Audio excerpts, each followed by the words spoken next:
प्रेरक कहानी। एक गांव में एक किसान रहता था। उसके परिवार में उसकी पत्नी और एक लड़का था। कुछ साल के बाद पत्नी की मृत्यु हो गई। उस समय लड़के की उम्र 10 साल थी। किसान ने दूसरी शादी कर ली। उस दूसरी पत्नी से भी किसान को एक पुत्र प्राप्त हुआ। किसान की दूसरी पत्नी की भी कुछ समय बाद मृत्यु हो गई। किसान का बड़ा बेटा जो पहली पत्नी से प्राप्त हुआ था, जब शादी के योग्य हुआ तब किसान ने बड़े बेटे की शादी कर दी।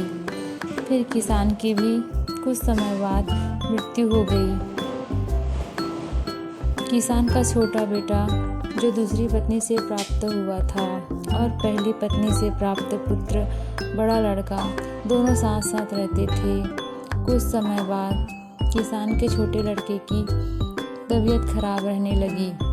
बड़े भाई ने कुछ आसपास के वैद्यों से इलाज करवाया पर कोई राहत ना मिली। छोटा भाई की दिन ब दिन तबीयत बिगड़ती जा रही थी और बहुत खर्चा भी हो रहा था।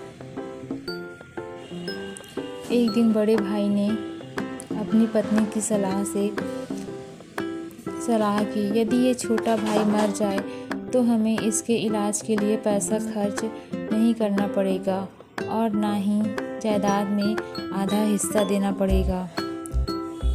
तब उसकी पत्नी ने कहा कि क्यों ना किसी वैद्य से बात करके इसे जहर दे दिया जाए।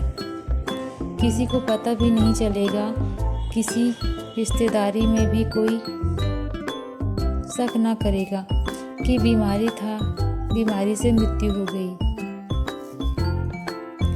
बड़े भाई ने ऐसा ही किया। एक वैद्य से बात की कि आप अपनी फीस बताएं और ऐसा करना, मेरे छोटे भाई को दवा के बहाने से जहर देना है। वैद्य ने बात मान ली और लड़के को जहर दे दिया और लड़के की मृत्यु हो गई। उसके भाई भाभी ने खुशी मनाई कि रास्ते का कांटा निकल गया। अब सारी संपत्ति अपनी हो गई। उसका अंतिम संस्कार कर दिया गया। कुछ महीनों के पश्चात उस किसान के बड़े लड़के की पत्नी को लड़का हुआ। उस पत्नी ने खूब खुशी मनाई। बड़े लाड प्यार से लड़के की परवरिश की। कुछ ही वर्षों में लड़का जवान हो गया। उन्होंने अपने लड़के की भी शादी कर दी। शादी के कुछ समय बाद अचानक लड़का बीमार हुआ। माँ बाप ने उसके इलाज के लिए बहुत वैद्यों से इलाज करवाया, जिसने जितना पैसा मांगा दिया, सब कुछ दिया ताकि लड़का ठीक हो जाए।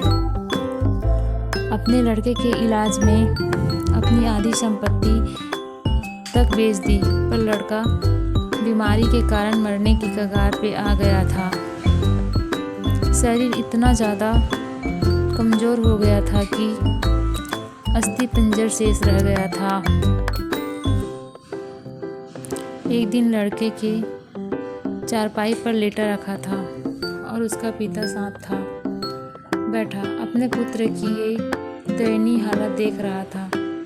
दुखी होकर उसकी ओर देख रहा था। तभी लड़का अपने पिता से बोला कि भाई, अपना सब हिसाब हो गया, बस अब कफन और लकड़ी का हिसाब बाकी है, उसकी तैयारी कर लो। ये सुनकर उसके पिता ने सोचा कि लड़के की दिमाग भी काम नहीं कर रहा है बीमारी के कारण, और बोला, बेटा मैं तेरा भाई नहीं हूँ, मैं तेरा बाप हूँ। तब लड़का बोला, मैं आपका वही भाई हूँ जो आपने जहर खिलाकर मरवाया था। जिस संपत्ति के लिए आपने मरवाया था मुझे, अब वो मेरे इलाज में लिए आधी बिक चुकी है। आपकी शेष है, हमारा हिसाब हो गया। तब उसका पिता फुट कर रोते हुए बोला कि मेरा तो कुछ नाश हो गया, कुल नाश हो गया, जो किया मेरे आगे आ गया। पर तेरी पत्नी का क्या दोष है? वो जिस बेचारी को जिंदा जलाया जाएगा।